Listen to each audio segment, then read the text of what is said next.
This video's got nothing to do with property or a estate agency. It's about something bigger. Working hard, raising a family, you're not struggling, right? You earn well, you live on a beautiful island, crime's low, taxes low, so why does it feel like you're treading water? Because you are.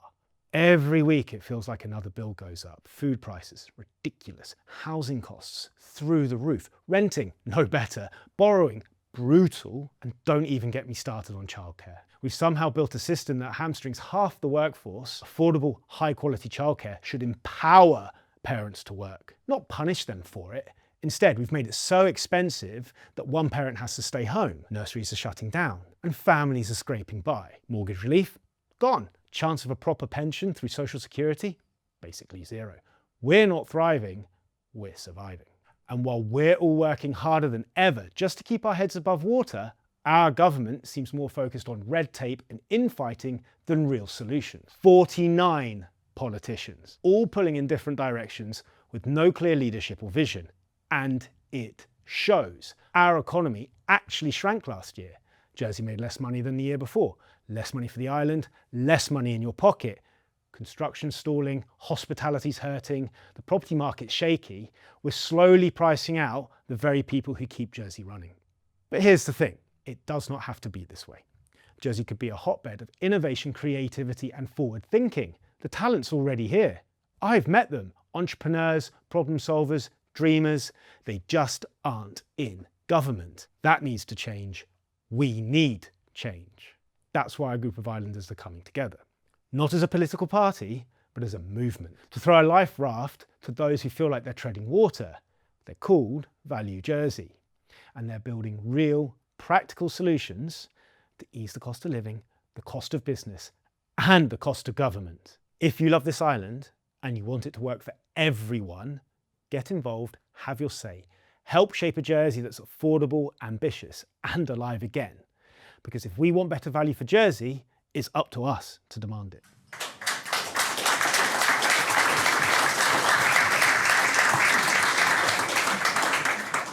The video that started it all. Thank you, Harry. Guys, amazing turnout tonight. Thank you so much for all coming along. There is space down here. I think it's probably getting really hot at the back, so please move forward. It's a bit like the school. No one wants to be in the front row. But you can come forward. I promise I won't bite. Come on. Come on. Come on. Come on. Go, one person. Okay. All right. Thank you, everybody, for coming along. I know it's quite miserable out there, so really appreciate you turning up. And welcome to the launch of Value Jersey. I'm Sam Gleave. Now, like a lot of you who were brought up in Jersey, I was brought up with a really strong sense of community. Now, that could be, admittedly, a little bit annoying at times. When your mother inevitably knew somebody who knew the parents of your latest crush, yeah, that could be really irritating. But in the main, it gave a really deep sense of belonging. And even when I was living in London for 20 years with my husband and children, if someone asked me where home was, I would always say Jersey. And that sense of community, that working together, volunteering, giving to charity, is when Jersey is at its strongest. Because we are at our best when we pull together. But when we look at the big issues, that coming together is not being shown. We're becoming an island that's divided. Politicians are being pitted against each other. We ask, whose side are they on? Whose interests are they serving? And that division really matters. Because while Jersey is an amazing place to live and a wonderful place to bring up children, it is becoming increasingly unaffordable. Prices are rising. Our loved ones are leaving. People that we need to run our services are leaving. And while households are tightening their budgets, government grip on spending is loosening and our economy is shrinking. We simply can't afford to go on like this.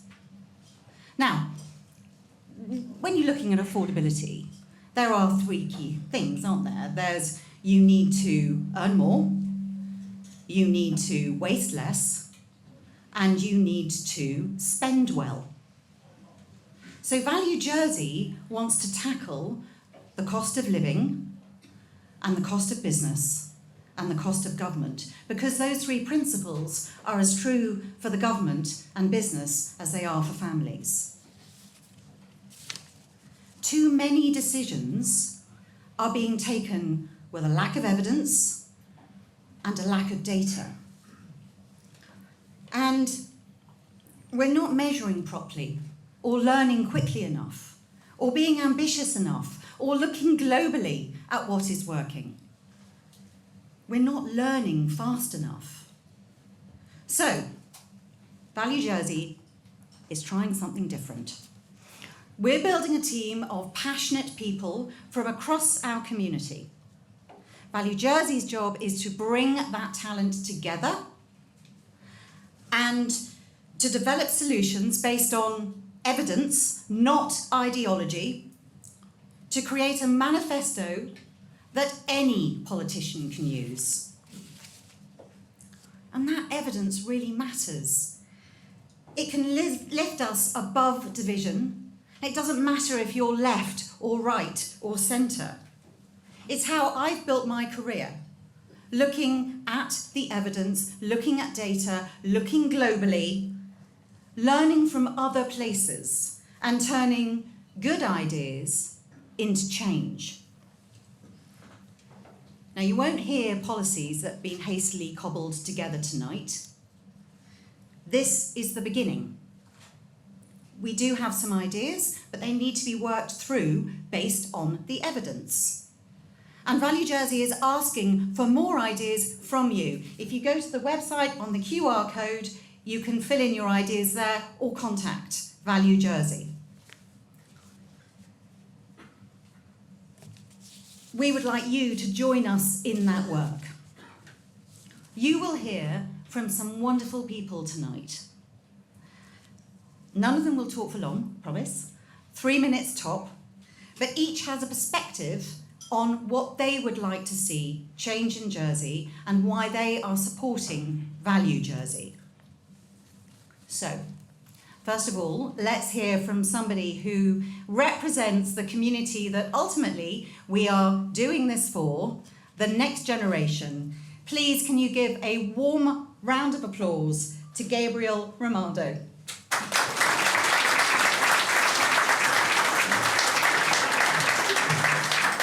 Well, thank you. That was a lovely introduction.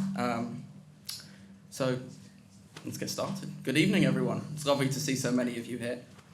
And I hope tonight marks something new. This isn't just the launch of a movement. It's the start of change in our island. Let's be honest. Jersey is changing, and not in the way it should be. Let me tell you something about myself. I love speaking to people, as you can probably tell. And I often speak to fellow students and friends about what they plan to do in the future, where they plan to live. And Jersey often isn't in that conversation. It really poses the question, why? Well, it's an amazing island. It offers safety, it offers good job opportunities, and it's a very beautiful island. The problem is, families are forced into smaller and smaller spaces, rents constantly climb higher and higher, and first-time buyers looking at the housing market realise that their dreams of owning a home just simply aren't possible. Every item on the shopping list seems to get more and more expensive every time we look. Now, Jersey's just become simply too expensive and it's dying. We've reached a point where hard work is not guaranteeing a decent life. Small businesses small business owners are struggling to keep their doors open despite bringing good money from their businesses. It's not only unfair, it's just unsustainable. We're constantly told on Facebook that this is the way it is and that we can move away if we really want to, and that Jersey's just an expensive place to live.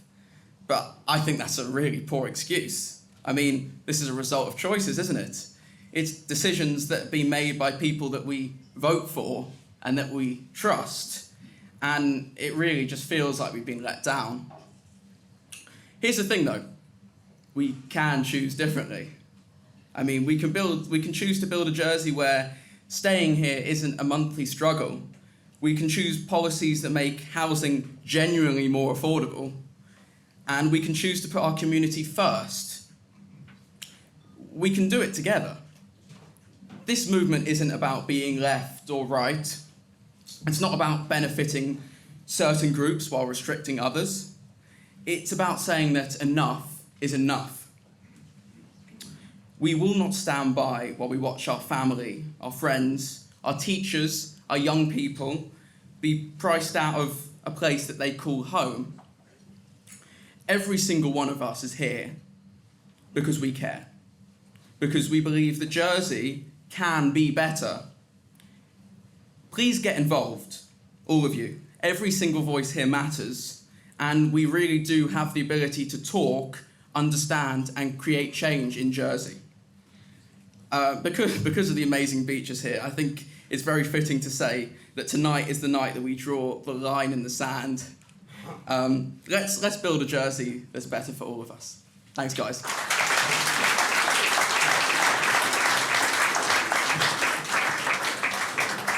Thank you, Gabriel. That was great. Now, next up, we've got one of our leading economists, and he's going to give you a realistic view of where we are. Please welcome to the stage, Michael Oliver.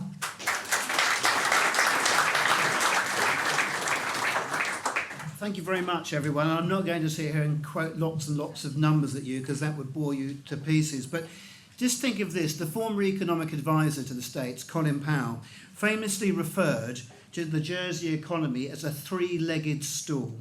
The legs were finance, tourism, and agriculture. Now, two of those legs have fallen off completely, and the contribution of finance is starting to look rather shaky. Instead, we have Jersey's fastest growing industry, the government sector, propping up an unsteady stool. If you're told this is economic stability, that's a lie. The backdrop is that Jersey is going to be swimming against a tide in a global debt crisis which is on our doorstep. We're in a post-bubble economy, and our financial situation is precarious. We're running a structural deficit which is being paid for by borrowing and leveraging all those hard-won reserves that you, your parents, and your grandparents have contributed to over the years. Some of the reserves are now depleted, and with an ageing population, we have some serious financial challenges ahead of us. Many think the island's ills can be easily solved by government spending more money. We are facing cold turkey, guys. There are no easy solutions here. Fundamental reform is actually needed. The only vision I see from government is to spend more money, but without addressing whether we can getting value for this money and without a plan of how we're going to pay for this expenditure over the next 5, 10, 15, 20 years. There is no long-term thinking. All businesses in Jersey are complaining about too much regulation, that is, apart from the lawyers. Regulation is a cost which pushes up prices for all of us, and then it stifles entrepreneurialism. And by God, do we need some more entrepreneurialism in this island. Our economic assumptions and aspirations are a joke. Anyone who thinks our young people are enjoying a champagne lifestyle in Jersey need to realise that because of our import duties, even the cost of beer is beyond most people. I would suggest that the mental health costs in this island for the many, because of all of this, dwarf us worrying about the harmful effects of alcohol on the few. It's laughable. And as for our much trumpeted low rate of income tax, There is a range of income, and no one tells this to you. There's a range of income between about 35,000 and 55,000 where you're better off living in the UK, taking into account tax, long-term care and social security deductions. That's before you even start talking about the cost of living in Jersey. Now, we urgently need economic policies to raise the standard of living, curb the excessive growth and waste of government, and most importantly as well, encourage new revenue streams into Jersey PLC. Thank you.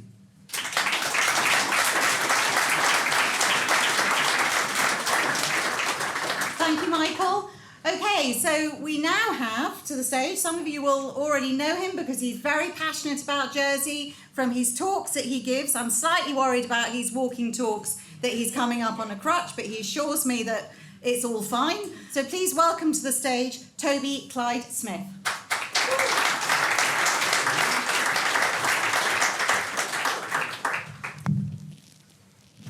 Okay. This is just for sympathy, I promise you. Also, if any of you heckle me, I'm going to bang you on the head, so do watch out. I'm a father of two young kids, and I live in Jersey's best parish, which is... St Martin. You're all wrong, St John.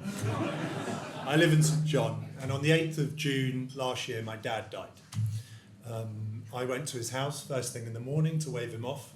He was going on a lad's tour. Him and his four best mates, they were going to St Malo, back in the day when you could get there in an hour. And they all were very excited. They do this every year, bit of Calvados and Mull, and they tour Concow and Combourg, and off he set. They landed in St Malo, they got off the ferry, got onto their e-bikes, and they set off. 10 minutes later, in the heart of St Malo, my dad collapsed off his bike and hit the pavement, and his heart had stopped. He was exceptionally lucky that he had two friends with him, one a doctor, one a dentist, trained in CPR. They started that immediately. A local cafe owner called the hospital and got the first responders out to him. They had a defibrillator, they brought his heart back. And within 20 minutes, he was in the hospital in St Malo. Within 27 minutes, he'd had a stent put into his heart. And an hour later, I got a telephone call. I was on holiday with my family. I'd gone later in the day. And I was expecting a nice long week in Domaine de la Zorne. And I immediately had to hightail it back to St Malo, ran to his hospital bed and was told the bad news followed by the good news. He's going to make a recovery. And I was with him for a week, talking to the doctors, trying to understand what had happened. And those conversations ended up in a bit of a realization for me that if that boat had taken any longer, and if he'd had that event in Jersey, he would have died. Let me repeat that. If he had had his cardiac arrest in Jersey, he would have died. And that is something that had a big impact on me. How is it that I live in such a beautiful, well-resourced island where we feel safe, we feel like we can trust the government, the health services, and yet my dad would have died if he'd had a heart attack, had a cardiac arrest here. So I spoke to the doctor and I said, yeah, your cardiology unit saved his life. How good are you? And naively, as it turns out. And he said, well, we're perhaps the top cardiology unit in Europe. And I said, okay, and you're right next to Jersey. So maybe we should start talking with you about getting our patients to you, because we could get them much more quickly to you than we could to John Ratcliffe, which is where we send our patients currently. He said, we've got a helicopter and it would take us 15 minutes to get to you. But he said, I've sent 50 emails personally to Jersey saying we should perhaps talk about this, and I haven't received a response. And that for me is that one anecdote about one specific little problem is something that represents symptoms that I see across this island. Symptoms of a far deeper problem. Symptoms of, in my mind, something that the author Dan Davis calls the unaccountability machine. A massive political system accompanied with no unifying direction, which leads in poor decisions that impact us every day. Those decisions, in my experience, are life and death. in the case of my dad. And thankfully, my dad is still with us today, because it didn't happen here. And so when I heard about the Value Jersey movement, a movement that's looking to simplify our political structures, a movement that's looking to provide some sort of sense of unifying direction for the island, and one that's seeking to collaborate across Jersey, across the Channel Islands, and even, let's hope to see it with France, then I jumped on board. And I encourage you all to jump on board as well, and let's make this a reality. Thank you very much.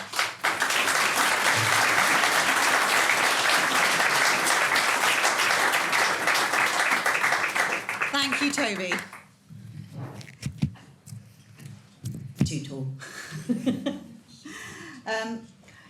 Now to somebody who is a more recent arrival in the island, but since being here, she's already contributed so much to Jersey. She is a child psychologist and education specialist. Please welcome to the stage, Victoria Lynn. Woo!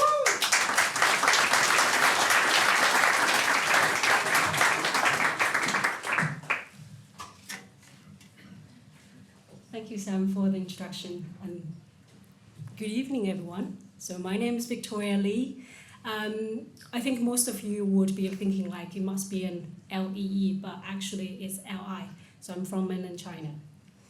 I think like many of us now call Jersey home. I wasn't born here, quite obviously. But Jersey has become a really big part of my family story now. When I first arrived Jersey, someone said to me, if you want to sound like a local, just say, this is not a good place to build a hospital.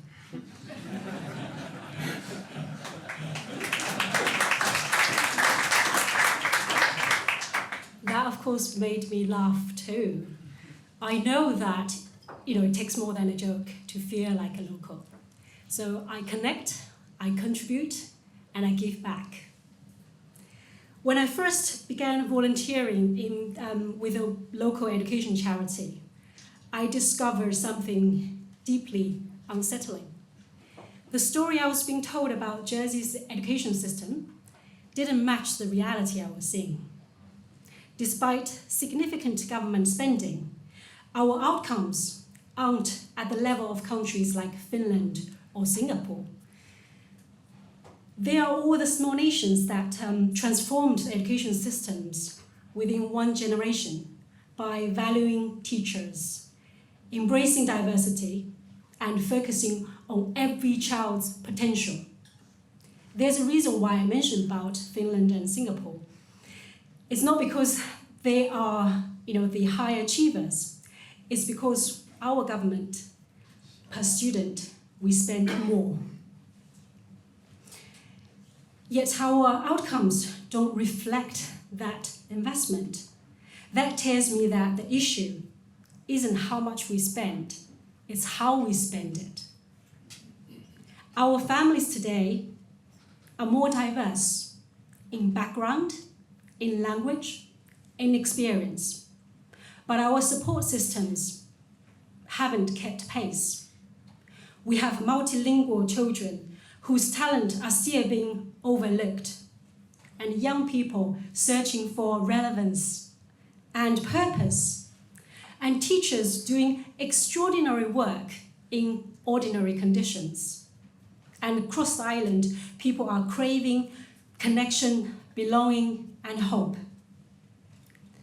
As someone whose first language isn't English, I was surprised to find out that speaking a second language here is often seen as a disadvantage, not an asset.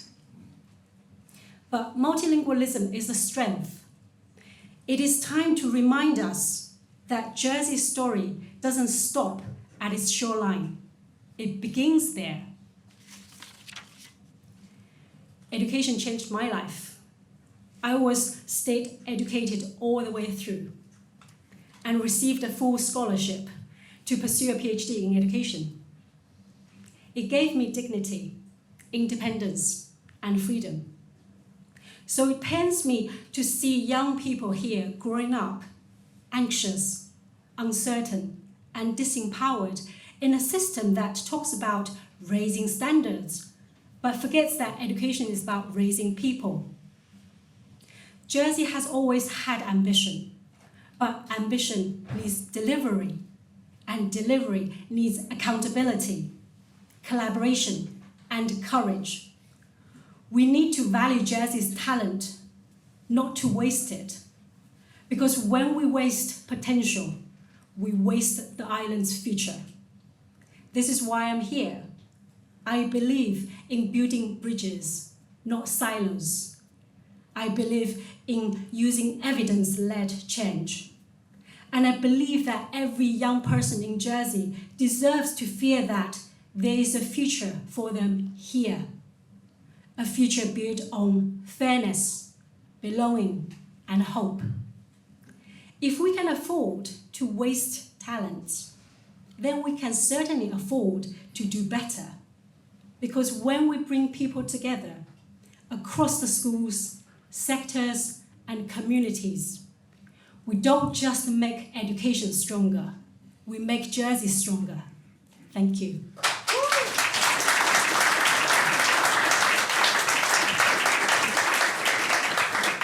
Thank you, Victoria. Okay, so next up is somebody that you may not all personally know, but you'll certainly know his surname. And most of us have been in his store, and his shop is definitely a Jersey landmark. Please welcome to the stage, Gerald Voisin. Well, great to be playing the Sundown for the first time. Right, yes, I'm Gerald, and I'm the current owner of the family business that we established back in 1837.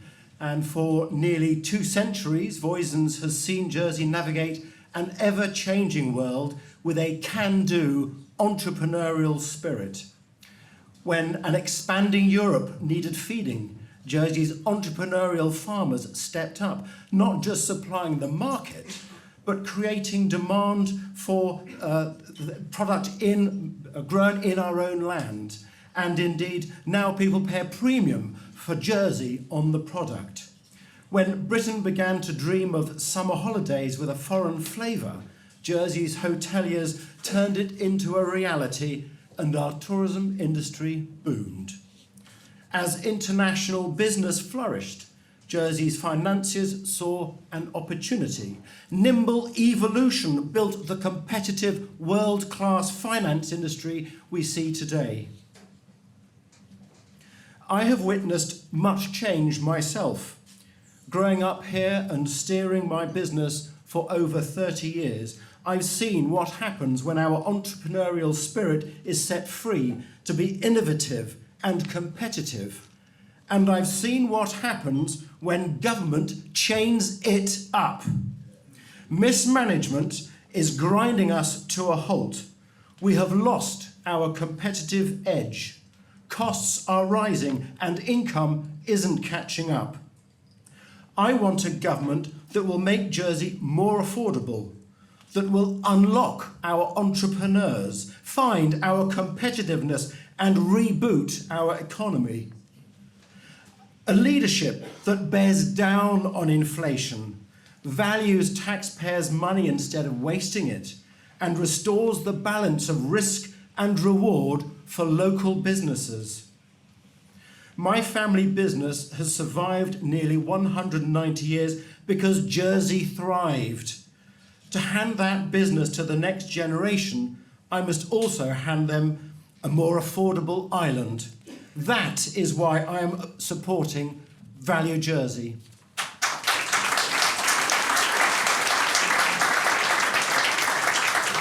Thank you, Gerald.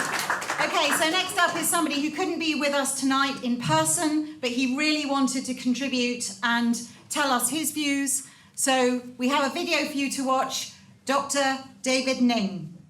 Hello, I'm Dr. David Ning, and I've worked as a consultant at the General Hospital for 20 years. And those of you who know me know that I care passionately about our island's healthcare, and I'm not frightened to speak out about it. I love living in Jersey. It is safe and has a strong sense of community, and had a good healthcare system outside of the NHS. But over the past 14 years, I have become very worried about the direction of our healthcare and the money wasted caused by dithering and obstructive bureaucracy and procrastinating politicians ignorant of how good healthcare provision should be offered. We've seen millions of pounds wasted on the hospital bill over the past 14 years and still not a brick laid. I've seen money spent on more and more civil servants holding clipboards rather than attracting and retaining healthcare professionals, causing delays in appointments, diagnosis and treatment, especially in the areas of women's health, mental health and health prevention. I genuinely believe Value Jersey wants to stop this waste and to stop unnecessary delays and suffering in our beautiful island.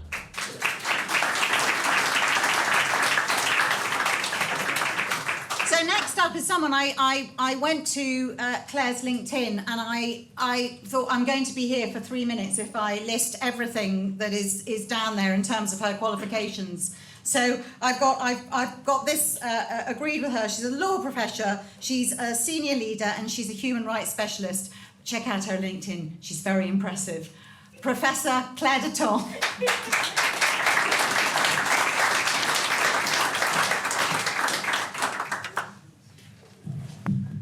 Oh, I'm tall, apparently. Okay, for the avoidance of doubt, I'm speaking in my personal capacity, not any of the stuff on my LinkedIn. I fix broken laws. I travel the world fixing broken laws, as one of the things I do. So for over 25 years, I've been helping governments, really big and really small, to make laws of every kind you can imagine that work well in practice and achieve their aims, because laws can go wrong after you pass them. But that wouldn't be enough, obviously. So I also help organisations of all sizes, all over the world, to create and apply policies which put those laws into real-life action. And I help organisations of many types to understand what legal changes mean for them. So underpinning all of that, there's some basics. For laws and policies to actually work, they need to be evidence-based. We've heard that from other people, but it's true. And they need to incorporate relevant expertise right from the beginning. It's no good pasting on an expert at the end after you've decided what a policy will be and drafted a law to achieve it, or worse, borrowed one that a much larger place made earlier. It's better value for money with laws and policies to do it properly once. And it's also easier to update it if the basics were right. Small jurisdictions have particular challenges in accessing the evidence and expertise that you need to make laws that work. But there are ways of addressing those challenges. Now, I'm famous for being able to lecture for 6 hours about a paperclip or anything else you tell me about. It's very handy in an academic. We don't have that. So I'm going to do two things. I'm going to tell you about a problem and a solution. The problem. There is an international roundabout of experts. I'm on it. And we travel from the country we live in to other countries in a circle to provide services such as advice, training and evidence to governments, organisations and specialists. It can be incredible fun to be on that roundabout. Sometimes it's completely justified to bring in an outside expert advisor to a small jurisdiction. But it's really a problem because sometimes it's not justified at all. Small jurisdictions sometimes import expertise which they already have, but they just don't know they have.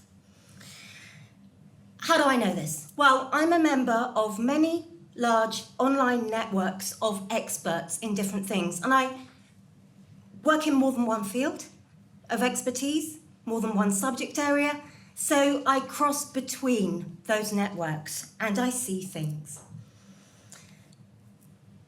In those networks and organisations of experts, I regularly, more than once a day, receive messages from people who say they want some help. Now, quite a few of those messages say something like, I've been asked to do some work on Jersey, not in. Could you tell me what's different there, please? They're asking a stranger on the internet to tell them something really important for free. How good do you think that makes their work? How good do you think that makes their talk, their training, or their advice? Probably not brilliant. And it gets worse. On one occasion, I bumped into a friend at the airport, and it dawned on us that we had both been asked to travel to another country to deliver absolutely vital training about each other's specialist area. She was being me, using notes from training I'd delivered to her, and my book. I was going to where she lives to talk about something which is one of my lesser fields that she does every day. So we were doing this in each other's home country with flights and 3 nights of accommodation plus expenses. That's not good value for money. It's also not the best use of expertise to do this shuffle, import-export. Even better, one of us lived in the same street that the other one was staying in. So if it had been necessary to swap, she could have stayed with me. There are many more examples. I won't give you them now, but if you want more, contact me. I have them. So the solution. I've been arguing passionately and in many places for more than a decade that we need a skills audit. Other little island jurisdictions have done it. Once we've done the skills audit, we need to maintain an updated register of the expertise that we have, so that we can use local expertise rather than import and export it. We can use that expertise to grow and retain local experts from school age upwards when we lack a particular set of skills in Jersey. This organisation, this movement, is a step towards that. If we want to stop the roundabout, or at least slow it, we can. That's why I'm supporting this.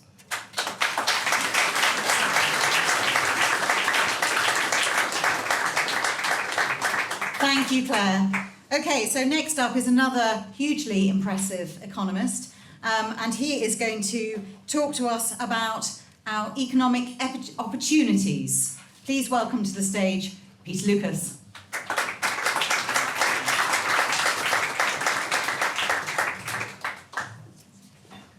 Thank you. We've already heard from Michael, and he described the problem that we face with the precision of an economist. So let me sketch the way forward.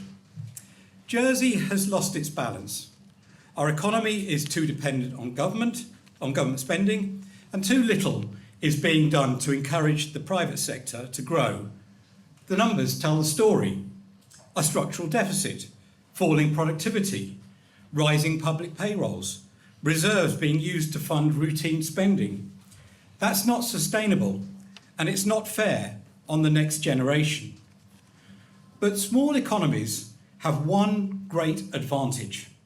We can change course quickly if we have the courage. Our first task is fiscal honesty. Government must live within its means. We need a full review of public spending, zero-based budgets, and value for money as the test of every pound spent. Not more government, just better government. Second, we must free enterprise.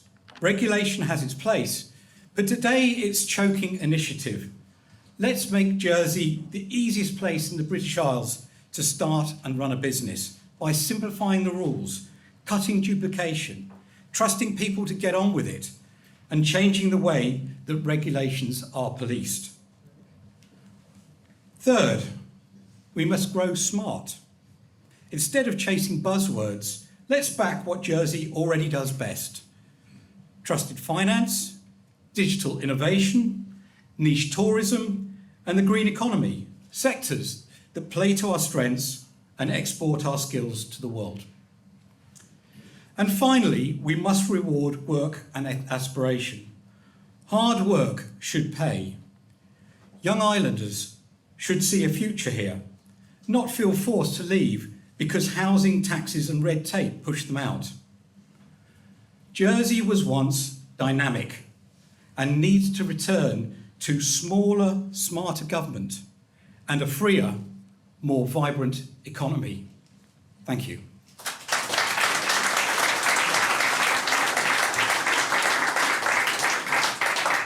Thanks, Peter.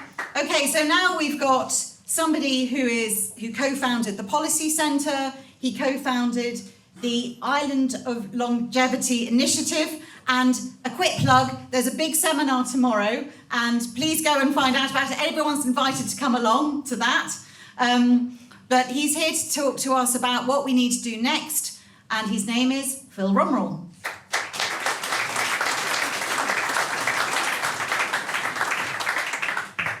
Hello. Hello. Thank you for coming out on what is a pretty horrible evening, I gather. Been in here for a little while, and it wasn't raining when I got here, but I gather seeing people coming in that that's what it's been like. What an inspiring group of speakers. Do you know what? It's not often you see in Jersey the breadth of people that have been speaking tonight, talking about their hopes, their dreams, their concerns, but also the opportunities that they see that lie in front of Jersey and this wonderful island we all live in. So as Sam said, I'm Phil Romeril. Jerseyman, probably the name gives that away. Grew up here, I brought my family up here. I worked in healthcare for the first part of my career with a pharmacy business. Of later years, I've been the chairman of family nursing and home care. And as Sam said, I've been a serial starter-upper of things in the social enterprise sector.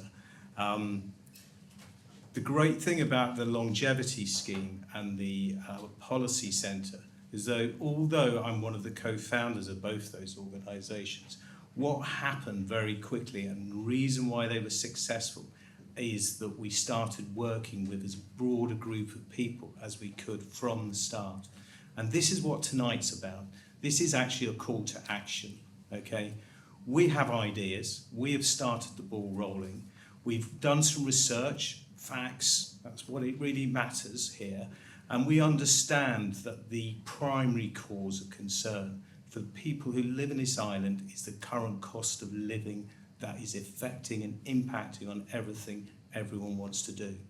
But it's broader than that. It's not just about the cost of living, it's actually about the cost of life here, because as previous speakers have said, running a business on this island, starting a business up, is just painful. And actually the cost of doing so is just not helping an island that is embedded. It has a deeply embedded entrepreneurial spirit, as Gerald was saying earlier. But also we're all conscious of what feels like waste of our tax-paying money by the government. There seems to be so many things that are done which feel that they're not achieving what is aimed through from them. So our request is to you all and to the wider population in Jersey. We've launched our website this evening. There's a QR code which will get you onto that. There is a policy suggestions area, which, as Sam said earlier, you can suggest things to us. And there's an app in there which will allow you to join the movement and actually become part of what we're doing. You know, you can be involved in doing the policy design, you can be involved in working in the communities of this island, and you can be involved in promoting the concept that sit behind Value Jersey. There's loads of roles, there's loads of opportunities for you to get involved. Further than that, over the last few elections, I've been aware that the organisations like the IOD, the Chamber of Commerce, charity organisations tend to put together manifestos ahead of an election in the hope that politicians will step up and take some of these items forward.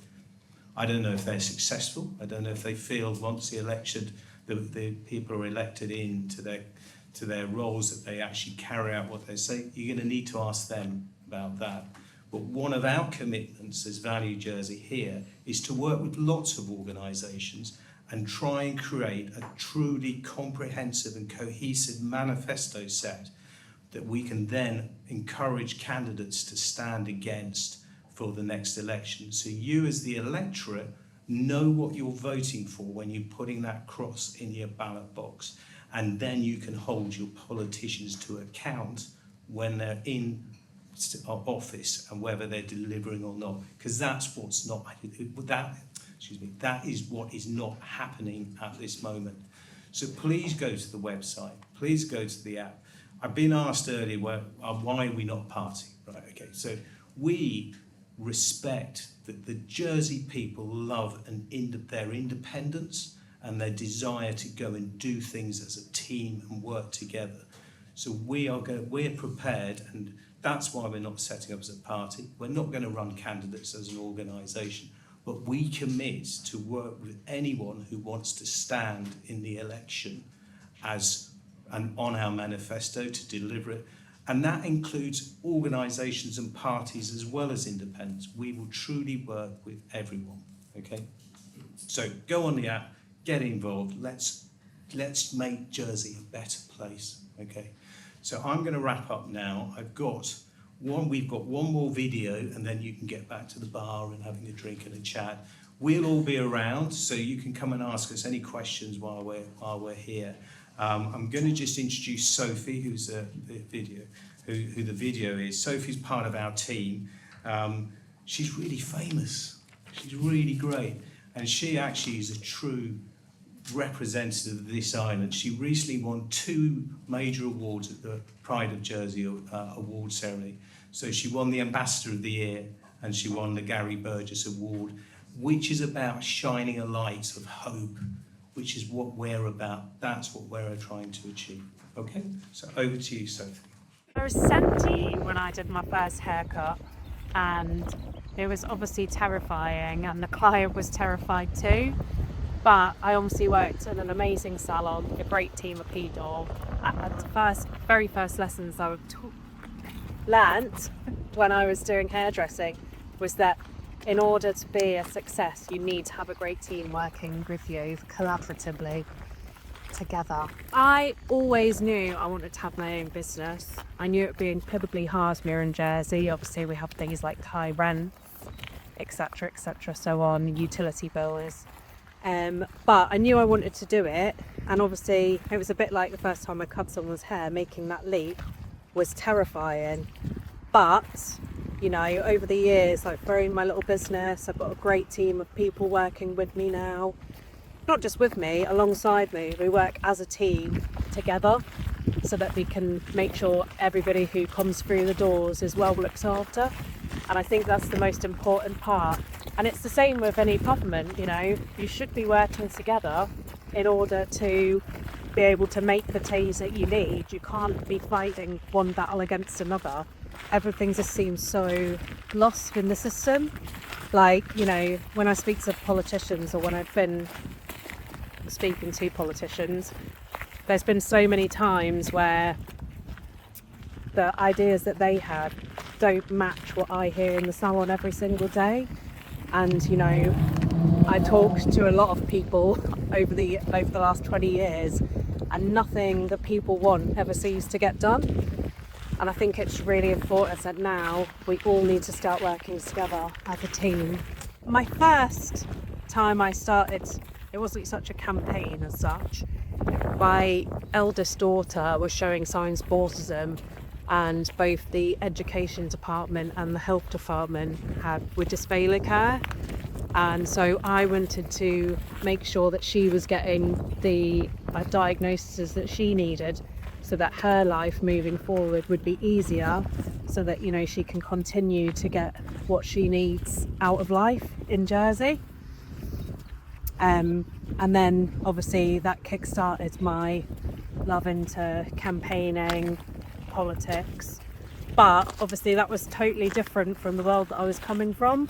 Like, I don't think anybody ever expects. I remember, like, when I stood in the elections in 2022, you know, a lot of the comments I'd get on people's doorsteps was like, what's a hairdresser doing? But, you know, just because I'm a hairdresser, it doesn't mean that I don't have ideas. You know, I've managed to run a successful business for almost 12 years. And I've managed to do a year of that off sick with my own health. So, you know, I think it's just so important that we need that kind of teamwork to get together. You know, with Value Jersey, every single person that I've met or who I've been told about just seems so understanding of where change is needed within the government. I think it's so important that, you know, if you can get a team of people who all share similar values, then you can work together collaboratively to make a better Jersey.